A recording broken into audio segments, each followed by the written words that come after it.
Artificial intelligence यानी कृत्रिम बुद्धिमत्ता, जो कि कंप्यूटर को मानव जैसे सोचने और समझने की क्षमता देने वाली तकनीक है। आज एआई का इस्तेमाल रोजमर्रा की जिंदगी से लेकर विज्ञान, प्रौद्योगिकी, सेवाओं और कारोबार में तेजी से बढ़ रहा है। लेकिन जिस तरह हर सिक्के के दो पहलू होते हैं, उसी तरह एआई के सकारात्मक और नकारात्मक पक्ष को लेकर बहस भी तेज हो गई है। उपराष्ट्रपति जगदीप धनखड़ ने भी आर्टिफिशियल इंटेलिजेंस की चुनौतियों को देखते हुए इसके लिए कानून और एक सशक्त संस्थागत ढांचे को बनाने पर जोर दिया है।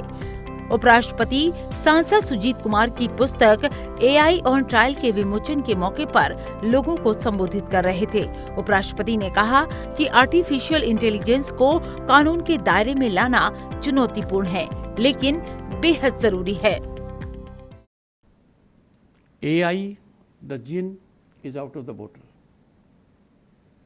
and it can be extremely destructive. It can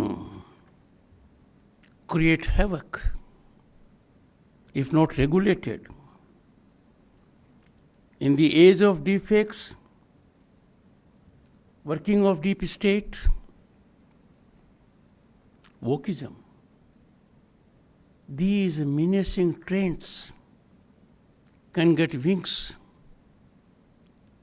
if this gene of artificial intelligence is not regulated. To put it for young minds, a nuclear power can give you energy. Nuclear power can lighten houses, run industry, but it can also be destructive. And therefore, we have both the possibilities before us.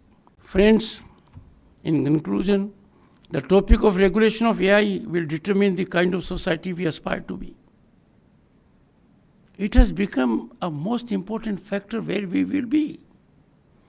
Do we wish to become a digital dystopia where humans serve algorithms, or a humane artificial intelligence society where technology serves the people?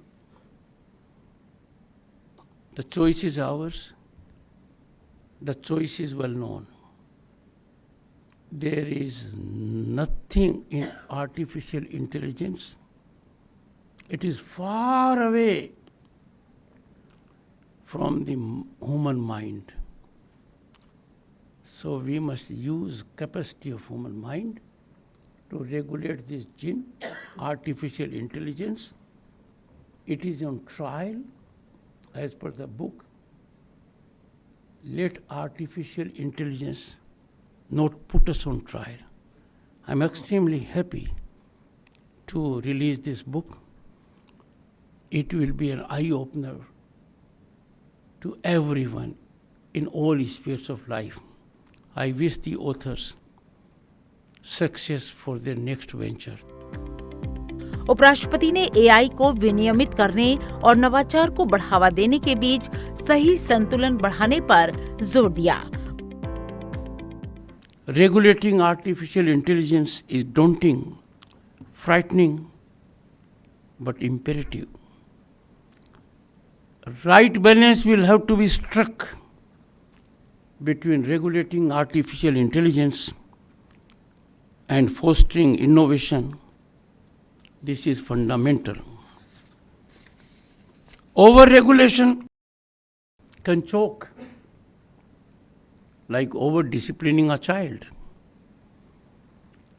We don't have to impede the spirit of entrepreneurship. But at the same time, we have to be extremely cognizant of the evil effects. Under-regulation can endanger public safety, perpetuate bias, and erode trust.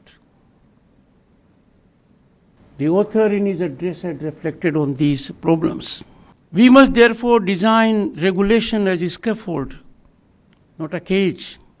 Our goal should be to enable a framework where responsible innovation thrives and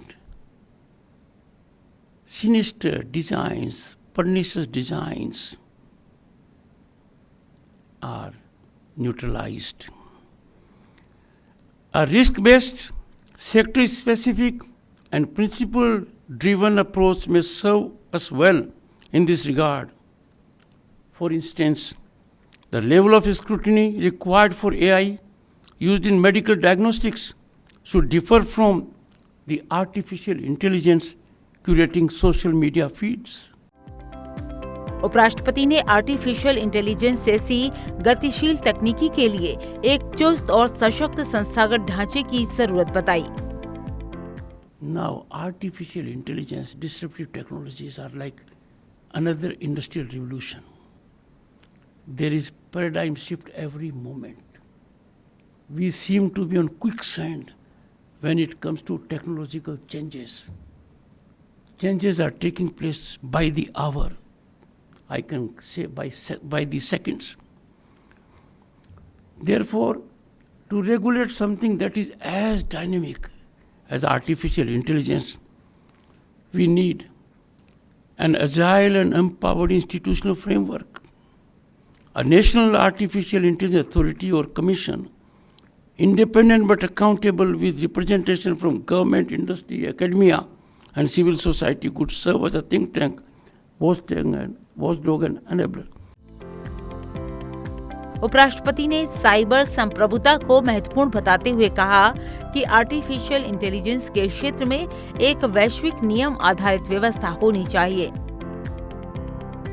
We must assert India's cyber sovereignty as much as we do the sovereignty understood in common parlance. But we have to be aligned to global standards. There can be no standalone activity in such kind of situations. There will have to be global convergence. All stakeholders will have to come on one platform so that we have a global rule-based order in the field of artificial intelligence. उपराष्ट्रपति ने कहा कि कृत्रिम बुद्धिमत्ता की अस्पष्टता कानूनी पारदर्शिता और जवाबदेही सिद्धांतों को चुनौती देती है। Traditional legal concepts like liability, mens rea, or even personhood come under pressure when actions are carried out by autonomous systems. Artificial intelligence opacity challenges legal transparency and accountability principles. Delegating legal interpretation to unexplainable systems undermines judicial trust. Current legal artificial intelligence use lacks. This use is not complete. If we use current legal artificial intelligence, we find one deficiency. It lacks comprehensive regulation and oversight.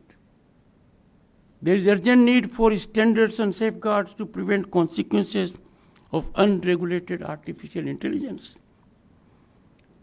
Debate continues to raise all over whether artificial intelligence promotes legal consistency or perpetuates historical biases. उपराष्ट्रपति ने कहा कि कृत्रिम बुद्धिमत्ता के खतरों से अपने नागरिकों की रक्षा के लिए हमें लागू करने के लिए योग्य अधिकारों की जरूरत है।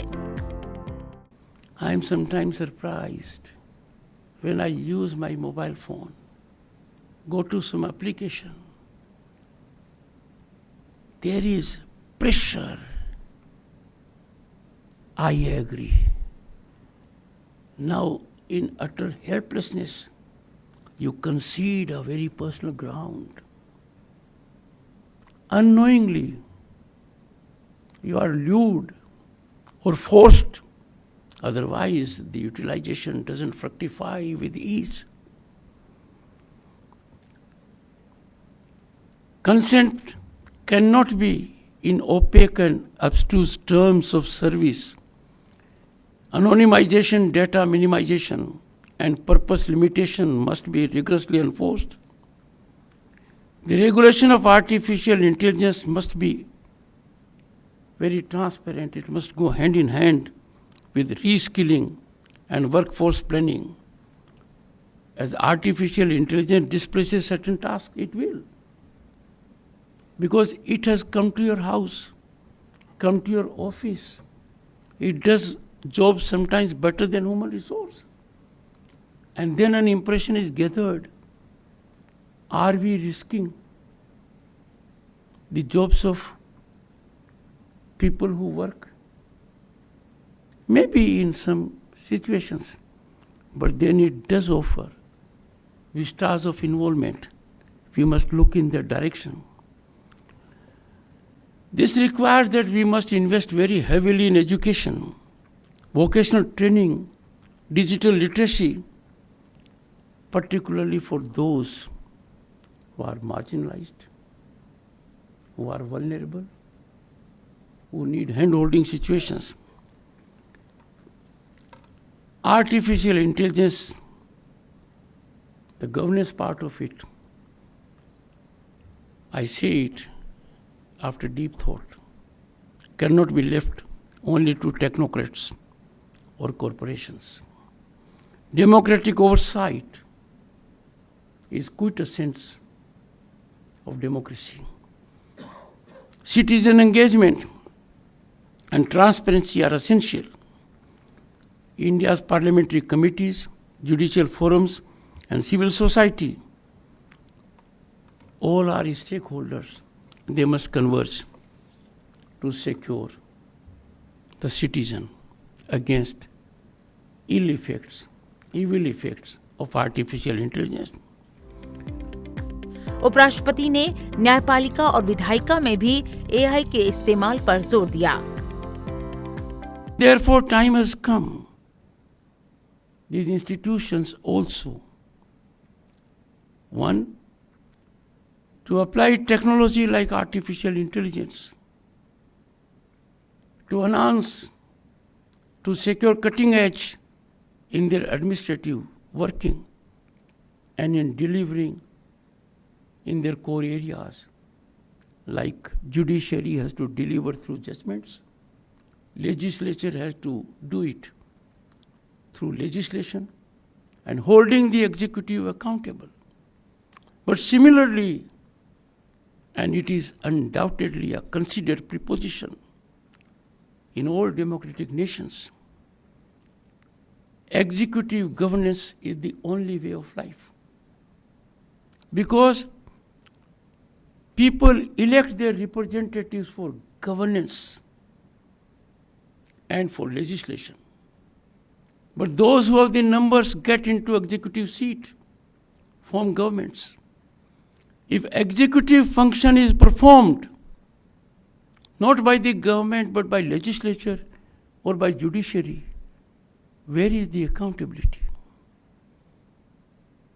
Executive governance by another institution other than government is antithetical to our constitutional values. It is negation of power of the people, we the people who gave us this constitution. And therefore, such kind of technologies can really get into even-handedness working, equitable working. The equilibrium can be maintained. I strongly advocate that we must be extremely sensitive to institutional domains. But at the same time, we must have highest regard for our institutions. We as a nation are proud for our parliament. We are proud of our judiciary. We are equally proud of our executive. And you have to look back for last 10 years, our performance, and you will know the statement is well thought out, well premised. उपराष्ट्रपति ने कहा कि हमारा उद्देश्य 2047 तक भारत को विकसित राष्ट्र बनाना है। इसके लिए हमें हर उपलब्ध क्षेत्र और अवसर का उपयोग करने की जरूरत है। इसके लिए कृत्रिम बुद्धिमत्ता का उपयोग करना चाहिए और ये निश्चित रूप से किया जा सकता है।